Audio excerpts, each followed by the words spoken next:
দেখছেন বাংলা বার্তা, সত্য খবর এখন আপনার নাগালে। আমাদের চ্যানেলটি সাবস্ক্রাইব করুন, দেখতে থাকুন, সঙ্গে থাকুন। আজকে এটা শান্তির বাংলা। সকাল হলে আমরা হিন্দু, মুসলমান, খ্রিস্টান চায়ের দোকানে বসে একসঙ্গে চা খাই, খবরে খবর পড়ি। এটা হচ্ছে আমাদের কৃষ্টি কালচার। সেদিকে লক্ষ্য রাখতে হবে। একটা ঘরে যদি আগুন লাগে তো আপনার এক বালতি পানিতে কিন্তু সে আগুনটা বন্ধ হবে না, হয় না। তাই বলে কি আপনি হাত বন্ধ করে বসে থাকবেন? আপনার হিউম্যানিটি, আপনার একটা মনুষ্যত্ব থাকতে হবে যে কমসে কম আমি এক বালতি পানি তার বাড়িতে ঢালবো। এর অনেক সওয়াব। এটা একটা ইবাদতের মধ্যে গণ্য হবে। ওটা হিন্দু কি মুসলমান কি খ্রিস্টানের বাড়ি দেখতে যেও না। ইসলাম বলছে এক বালতি পানি, সেখানে তুমি মারো। আজকে আপনি নামাজ পড়ছেন, সামনে একটা খাল আছে, একটা অন্ধ মানুষ টকরাতে টকরাতে আসছে, দেখছেন এবার খালে পড়ে যাবে। ইসলাম বলছে নামাজ ছেড়ে দিয়ে আগে সেই ব্যক্তিকে যে বাঁচাও। ওই হিন্দু কি মুসলমান কি খ্রিস্টান দেখতে যাও না। এটা অনেক পুণ্য হবে, অনেক সওয়াব হবে। এটা কুয়ার বেড়ির ওপর উঠে পড়েছে, পায়ের ব্যালেন্স ঠিক হয়নি, 5 বছর বয়স, কুয়ার মধ্যে পড়ে যাবে। আপনি নামাজ পড়ছেন, ইসলাম বলছে নামাজ ছেড়ে দিয়ে আগে বাচ্চাটাকে বাঁচাও। ও হিন্দু কি মুসলমান কি খ্রিস্টান দেখতে যেও না। আমি ধনেখালি বলে একটা জায়গা আছে, ওখানে আমার সংগঠনের একটা সবাই বক্তব্য দিচ্ছিলাম। তো আমাদের সংগঠনে স্বামীজিদেরকেও আমরা ইনভাইট করি। তো ওখানে স্বামীজি ছিলেন, উনি আমার কথাটাকে ধরে বললেন যে পীর সাহেব যে বললেন, এটা আমার ধর্মগ্রন্থ লেখা আছে যে পূজা অর্চনা ছেড়ে দিয়ে যদি ওকে বাঁচানো হয় অনেক পুণ্য হবে এবং অনেক এটা মানে সওয়াবের কাজ হবে। এটা আমাদের ধর্মগ্রন্থতে লেখা আছে। তো মানুষের জন্য সব। আল্লাহ পাক মানুষকে আশরাফুল মাখলুকাত করে সৃষ্টি করেছেন, সর্বশ্রেষ্ঠ করে সৃষ্টি করেছেন। লাকাদ খালাকনাল ইনসানা ফি আহসানি তাকওয়িম। তোমার রাসূলের যে ইন্টারন্যাশনাল যে আদর্শ, যে কথা আমি বলতে চাচ্ছিলাম, হযরতে ইবনে ওমর রাদিয়াল্লাহু তাআলা আনহু, আল্লাহর নবীর ফলোয়ার, তার হাতে আল্লাহর নবী প্রফেট মুহাম্মদ রাসূলুল্লাহ সাল্লাল্লাহু আলাইহি ওয়াসাল্লাম একটা বকরি, একটা খাসি জবাই করে বলেছিলেন যে সমস্ত পাড়া প্রতিবেশীর মধ্যে, সকলের মধ্যে এটা বন্টন করে দাও, বিতরণ করে দাও। তো যখন বন্টন করে বিতরণ করে যখন ইবনে ওমর রাদিয়াল্লাহু তাআলা আনহু ফিরে আসলেন, আল্লাহ নবী সেই সময় বলেছিলেন আমাদের পড়োশীর মধ্যে একজন বিধর্মী, একজন ইহুদি ভাই আছে, সে কিন্তু মুসলমান নয়। তাকে কি বকরির গোশত দেওয়া হয়েছে?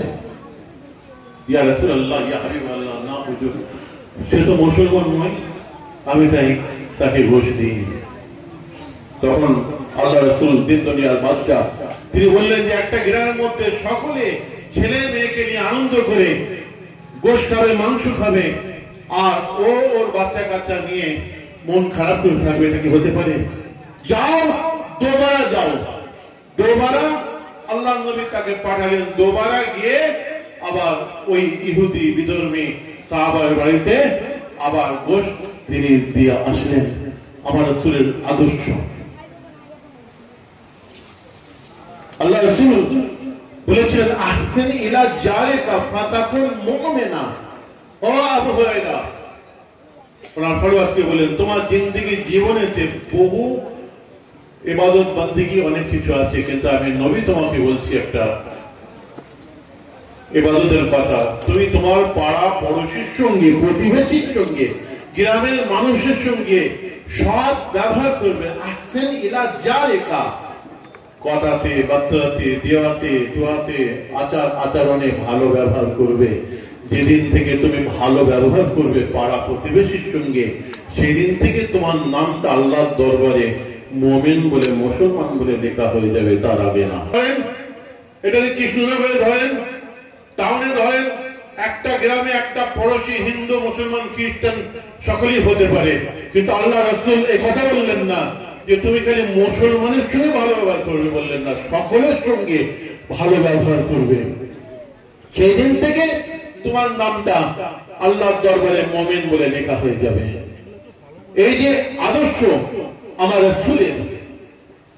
রাসূলের নাতি ছিলেন হযরত ইমাম হাসান রাদিয়াল্লাহু তাআলা আনহু, যে ঘরে তিনি থাকতেন ওই ঘরের একই কাঁধপাচিরে পেছনে একজন বিধর্মী ভাই বসবাস করতেন, একই কাঁধপাচিরে। আমরা কলকাতায় বিভিন্ন জায়গায় ওদিকে হিন্দু ভাই, ওদিকে খ্রিস্টান ভাই, এদিকে মুসলমান, এরকম আমরা বিভিন্ন জায়গায় বসবাস করি।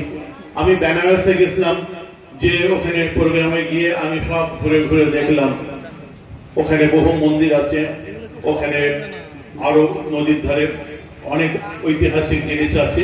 এবং বেনারস টাউনে আমি একটা মসজিদ আর মন্দির দেখলাম, একই কাঁধপাচিরে, এদিকে মসজিদ আর এদিকে মন্দির। ওদিকে মসজিদে আজান হচ্ছে আর এদিকে মন্দিরে ঘন্টা বাজছে একসঙ্গে। তো এইরকম ইহুদি বাড়ির বাস, বিধর্মী, আর এদিকে ইমাম হাসানের বাড়ি, আর মধ্যে পাঁচিরটা একটু ভাঙা ছিল। আর ওই ভাঙা দিয়ে ইহুদি বাড়িওয়ালার চাকরটা বেচারি জানতো না ওনাদের বাড়ির যত নোংরা ময়লা কাচড়াগুলো সব ওই পাঁচিরের ভাঙা দিয়ে ইমাম হাসানের বাড়িতে ফেলেছিল। বেচারি জানতো না। পাশাপাশি বসবাস থাকলে তাদের সুখে দুঃখে আমরা যাই, আমাদের সুখে দুঃখে তারা আসে। তো ইহুদি বাড়িওয়ালা বিবিটা কোন কারণে ইমাম হাসানের বাড়িতে এসে দেখছেন যে ওনাদের বাড়ি যত নোংরা কাচড়া ময়লা সব ইমাম হাসানের বাড়িতে ফেলেছে, ডাস্টবিন বানিয়ে ফেলেছে, সারগাদা বানিয়ে ফেলেছে। লজ্জায় আর দাঁড়াতে পারলেন না, সঙ্গে সঙ্গে দৌড়াতে দৌড়াতে গিয়ে স্বামীকে বলেছিল, কি লজ্জার কথা, আমাদের বাড়ির চাকরটা আমাদের বাড়ির যত নোংরা কাচড়া ময়লা সব ওই পাঁচিরের ভাঙা দিয়ে ইমাম হাসানের বাড়িতে ফেলেছে। সৌজন্যমূলক ভদ্রতা, তুমি যাও গিয়ে ইমাম হাসানের কাছ থেকে যে ক্ষমা চেয়ে এসো। সেই সময় ইহুদি ভাই এসে ইমাম হাসানকে বলেছেন, ও ভাই ইমাম হাসান, আমার বাড়ির চাকরটা দীর্ঘদিন ধরে পাঁচিরের ভাঙা দিয়ে আপনার বাড়িতে নোংরা কাচড়া ময়লাগুলো ফেলেছে, আপনার কত কষ্ট হয়েছে। আপনি একবারের জন্য নজর আন্দাজ কেন করে দিলেন না? একবারের জন্য আপনি বললেন না কেন তোমার বাড়ির চাকর আমার বাড়িতে নোংরা ফেলেছে? সেই সময় আল্লাহ নবীর নাতি ছেলে ফাতেমার কলিজার টুকরা ইমাম হাসান রাদিয়াল্লাহু তাআলা বলেছিলেন, ও ইহুদি ভাই, আমার নানা মুহাম্মদুর রাসূলুল্লাহ সাল্লাল্লাহু আলাইহি ওয়াসাল্লাম আমাকে মানা করে দিয়েছেন, ও ইমাম হোসেন, ও ইমাম হাসান, সামান্য সামান্য জিনিস নিয়ে মানুষের মনে ব্যথা দেবে না, মানুষের মনে কষ্ট দেবে না, মানুষের সম্মানের হানি করবে না। আমি যদি বলতাম আপনার বাড়ির চাকর আমার বাড়িতে নোংরা ফেলেছে, ক্ষণিকের জন্য কিছুক্ষণের জন্য হলো আপনার সম্মানের হানি হতো, আপনি শর্মিন্দা হতেন, আমার নানা মোহাম্মদ করিম আমাকে পালন করেছেন।